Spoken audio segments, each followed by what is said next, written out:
Hey guys and girls, welcome back to another exciting episode of All About You. In today's segment, we have Kevin Martinez from Queens, New York. All right. So, talk about your experience at the event, talk about the deck that you played, and we're going to get right into the deck profile. All right, so, it was the Chicago celebrations. I have family out there. I'm thinking, I'm going to have a good time with my friends. I wasn't taking the game too seriously. This whole deck is not even mine. Shout outs to my friend Juan and Steven from Gaming Universe. They lent me the whole deck the week before. I had about a week of untapped to just grind it out throughout my breaks at work. And I managed to learn enough to the point that I felt comfortable taking it to this tournament. And so, day one, I was supposed to team with two guys from Queens, but one of them couldn't go, Juan, so he lent me the secret rare. And we picked up a friend from the Facebook group, and he ended up being a really cool guy, Giovanni. We kind of scrubbed out of teams. I kind of dropped the ball. I was doing really poorly. I was defeated. I had no confidence. I was learning the deck as I was going. Even though I tested a lot on Untapped, there's still a lot of intricacies here and there. And so I felt like I was growing, like Broly. Every time he got hit, it's stronger and stronger and stronger. We joined the side event for teams. We came in second place there. I joined a pot for a victory strike. I ended up coming in third. I lost the last round to a Shenron Bu, in which he had the other secret rare. And he absorbed my Broly's and stuff, and I didn't get to resolve my effects. I thought that was pretty cool, so shout outs to that. Day two, I managed to win my first 4 rounds. I was learning as I was going. Round 5, I lost to a Pan player, Devin. I mean, he played it well, but I felt like my deck is supposed to win that matchup. Game 2, I got stuck because I charged one of these turn 1, and my other 3 were my last 3 in life, so I couldn't progress any farther. I got stuck, and I was like, wow, that is a real eye-opener for me when it comes to this deck. I have to play around that somehow. It's kind of impossible, right? Yep. And so I lost there. Then I managed to win my last round right on the bubble, because it was only 6 rounds. And so if you're X2, you're like guaranteed not in. Yep. And so I managed to win that round. And I went on to top 16. Top 16, my first round, I played against Vanilla Coup. I managed to take that 2-0. Unfortunately, my opponent, he didn't draw too well. He didn't see his Goku game 1, the 1-drop. Top 8, I played against Danny Hype. He played a really cerebral game. He really tried to mind game me game 3 because I was debating whether I should Bloodlust his Sorbet, because he was looking for his Dragon Balls, but he was actually hiding one in his hand the whole time. He made me think, I could let this slide because he's still going to be missing a Dragon Ball, but he had the last one in hand. And so it was a really, really intense close game. I managed to clutch it out game 3. Nice. Top 4, I played another Vanilla Coup. It was Eden. He's a really cool guy. He said that I was his first loss the whole weekend, so I was pretty proud of that. He's like a prodigy in this game, it seems. He used to play a lot of Yu-Gi-Oh! And then finally, I got into the finals. My first finals, I broke my curse because I top 8'd Nats, and that's the farthest I've ever gotten in the tournament. And now to finally get a W, it feels really good, especially with the green laser. And so I played Vanilla Coup. I had a lot of practice against Vanilla Coup. My teammate Giovanni was playing it. And so I just knew what to do. And I see a lot of people think this deck just shotguns, turn 3, tries to kill you. No, I actually play a little bit more control. And I will down my opponent's resources until it's all done. What my leader can do is he really has the strongest turn 2, it feels. Yeah, that's for sure. And so I put a lot of pressure, bring you down to 4, and every turn you're going to be hemorrhaging cards trying to survive this guy's swing. So I felt in control a lot of the games. I feel like this leader really sets the tempo, and you have to deal with what I'm doing. Exactly. And it's a really strong and confident feeling. All right, so let's get right into the profile, and then we can talk about each card and what they do and how you play them. Best super combo in the game? Oh, best by far. Paragus. It's a shame I don't have the 4th foil. He's better than Hoy because you get to see the cards first and ditch later. Woo. Next is 3 of the 1-drops. You can search him, so you don't need 4. And then the secret rare. I'm surprised it's not $1,000 yet. What's going on? Come on, guys, get on this. And so it was really, really crazy. My top 4 when I was playing against Eden, I was sitting next to the judge, and I had him in hand, and like one other card, right? And I was at 3 life, and so I had the 8-drop on board, and I managed to rip him exactly when I needed it to drop down to 1 and actually resolve this. So as soon as I ripped it, I just looked at the judge like, did you see what I just drew? And that's how I managed to take game 2. He won me so many games. It's unbelievable. This deck without him, it's certainly strong, but he steals games when you're not supposed to win. It's amazing. Of course, you have to play 4-4-4 on the big chain. Consistency, guys. Yes, he carries you throughout the whole game, and he is the main piece that you want to sit on, because when they answer him, you just go straight into him, and now they have another 35 to deal with. Yep. I played 3 control mechanisms.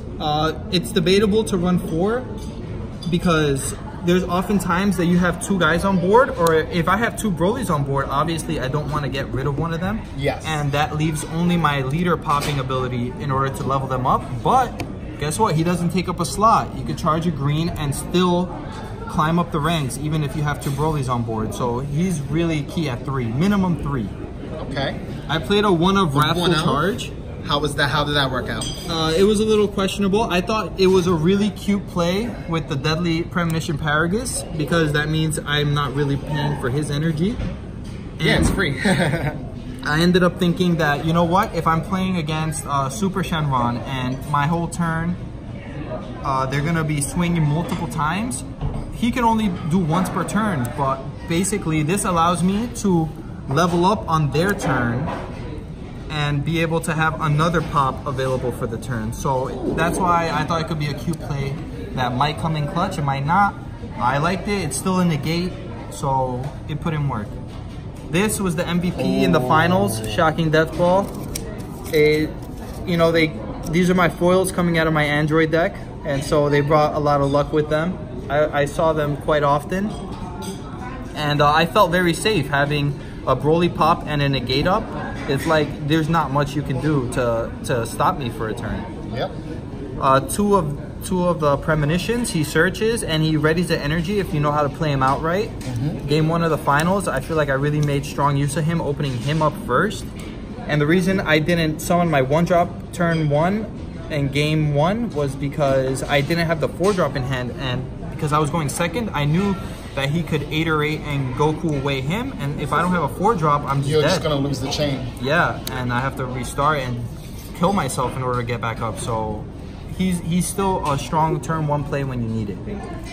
4 and 4 on the Paragus. Every time I opened him up, I felt really confident that I'm gonna win, because he not only searches a 4 or a 6, it's a lot better than just drawing one. You get a search. Wouldn't you rather search than draw? Exactly. And then you get a free Broly control mechanism. So what you want to do turn 1 is, when you search for leader, count up how many of these are in deck and see where he is, whether he's in life or not. That's a really important thing to do when you're playing this deck.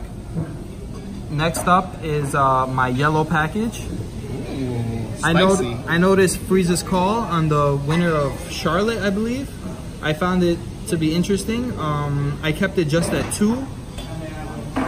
And I really like Planet Vegeta because it searches like most of the deck except the 6 and the 8. It searches everything else. And Bloodlust is super strong. Game 1, unless your main deck in Killie Zone, it shuts everyone else down. So what I would do is game 2, I would often side 2 or 4 of these out for like Bad Rings and Nimbuses, which I'll get to when I show the rest of my side deck. I have 2 Tragic Awakenings. It felt right. I mean, maybe it would be nice to put in a 3rd. Yeah. You never know, because a lot more people are starting to figure out how to get over this chain. The Kamehameha, the Gallic Gun. And so maybe in a future tournament, I might turn this into a 3rd Tragic Awakening. And last but not least, I ran 2 Champas. So at the end of the day, this is kind of an aggro deck. I was thinking, you know what, in the mirror match, it's a really awkward time with us trying to throw each other off of a chain. So I was thinking if my leader ends up having to be the one that has to save the day, I'm gonna empty out my hand, swing with him, draw 6, and throw a Champa on it. GG's. That was the plan with him. After that, that's the whole main deck. Now we're gonna get into the side. All right, here we go. This was my side that I ended up choosing for this event. The Chronoas are staple because Shugesh is still an amazing card. Oh yeah. You know, there was a lot of people playing Height of Mastery, so they would like to try to get ahead with Shugesh, and this puts a stop to that. Yeah. I put in No Escapes on Goku. A lot of people aren't aware of this card, so the Viku ramp has actually become really popular, and that's actually what I played against round 6. Sadly, I didn't see it till a couple turns too late, but if you open this against their deck, all their searchers, yeah, they're stuck on the field. And so the thing with this leader, I can only have 2 guys on board, so I can't play cards like Haru and stuff that swing extra. I have to play stuff that I can easily get rid of. So he draws me a card and I just combo him off, and I can continue with the chain. He never interrupted my leader. Nice. That's what I was looking for in this side deck. These two, they're staple now, I feel. I played against a Slug. He put in work. Yeah, he drew the Krillin, but this makes him waste 2 of his energy.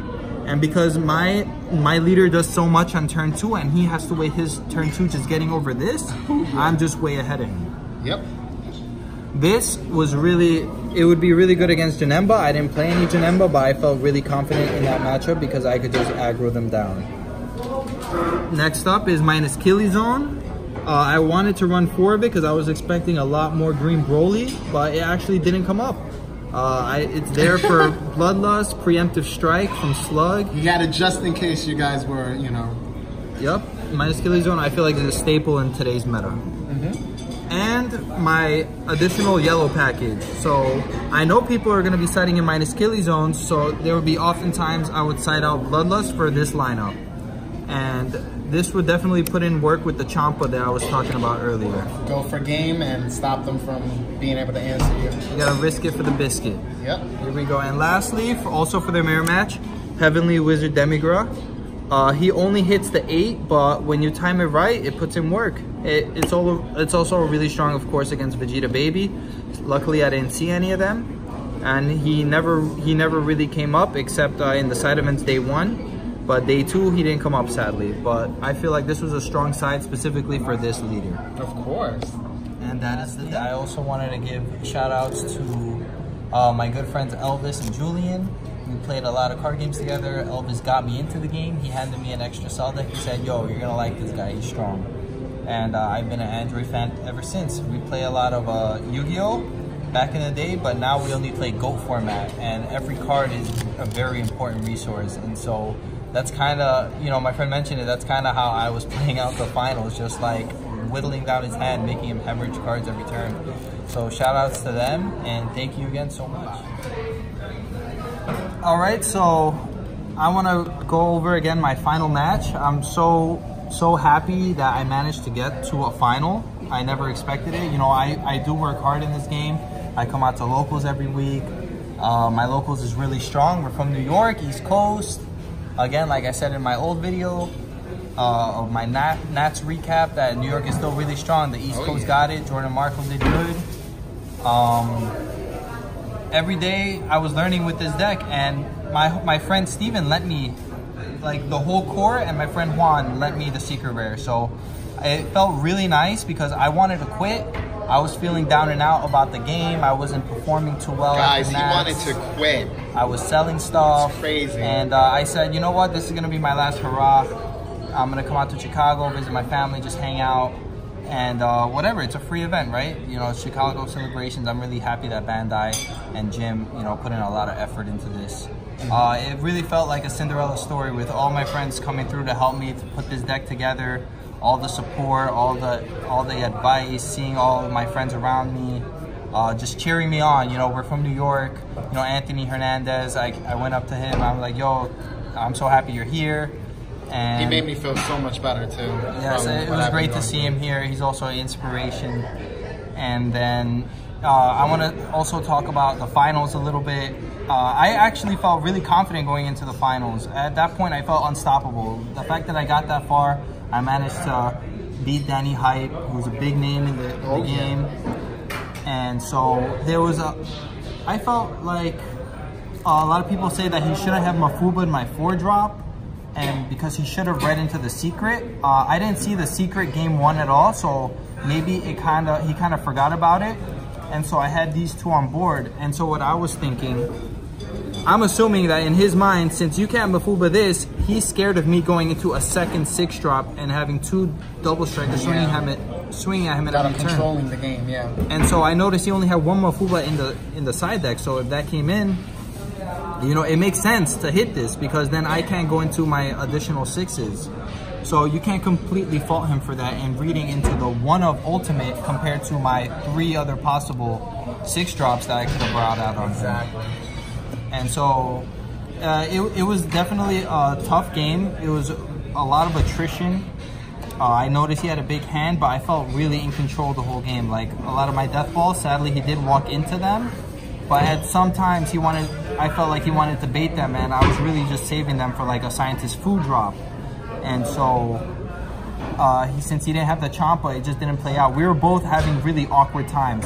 There was around the end of one of the games, game 2, I went for a Planet Vegeta, and I was looking for a 1-drop because I had the secret rare. I wanted to drop down to 1 life and, you know, do the big play with him. But my last one was in life. No. So, you know, I think this game is really about setting yourself up in a position to win. And it couldn't have held any more true that day. Even though I didn't have the perfect combo flashy pieces, it's important to put yourself in a position to win anyway. I agree. You don't have to win off in the flashiest way possible. Like, he's still 40k double strike dual attack. He's amazing. He's an amazing card. So, guys and girls, he's going to give some shout outs, talk a little bit about that, and almost going to be at the end of the video. Yes, shout outs to Juan and Steven. Again, I can't thank you guys enough for lending me the whole deck and bringing this all together for me. Shout outs to everyone from New York, Anthony Hernandez, the Hill Twins, TK, Kenneth Cardez, he was my teammate over at the event. Gio, who I just met at the regional, I posted up something on the group page, and he joined our team, and he was a really nice guy. It all worked out. Shout outs to Gaming Universe. Shout outs to Jordan Beard. He was supposed to see me in the finals because I wanted a rematch since he knocked me out of Nats. Yeah. And you know, thanks to everybody for being super nice and supportive in the community.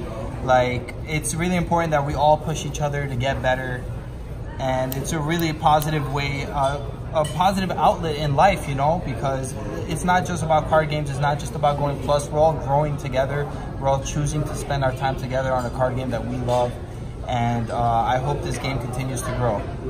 And so I want to thank Anthony, you know, he's here, and it's his channel, and I wanted to let you know that, you know, there might be teamwork coming up in the near future. You never know. New York is getting stronger. Oh, yeah. And again, this channel is all about you.